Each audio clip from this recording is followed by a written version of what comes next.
அஸ்ஸலாமு அலைக்கும். இன்றைக்கி எங்கள் வீட்டில் என்ன சாப்பாடுன்னு பார்க்கலாமா? இன்றைக்கி வந்து நாங்கள் சாப்பாடு வந்து குக்கர்லேயே போட்டாச்சு. சுட சுட சோறு. எப்போதும் வந்து விறகு அடுப்பில் தான் செய்கிறது. இன்றைக்கி வந்து குக்கர்லேயே போட்டாச்சு.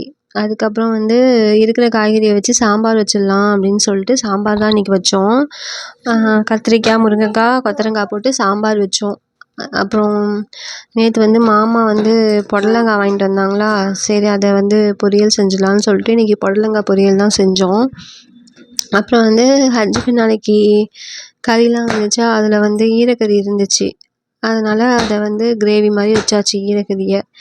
நாளைக்கு வந்து எல்லோரும் ஸ்கூல் திறக்க போதா, ஃபஸ்ட் டேங்கிறதுனால பிரியாணி வேணும்னு சொல்லியிருக்காங்க பசங்கள்லாம்.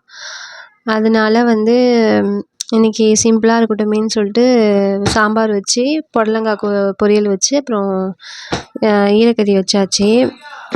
உங்களுக்கு இந்த வீடியோ பிடிச்சிருந்தா லைக் பண்ணி ஷேர் பண்ணுங்கள்.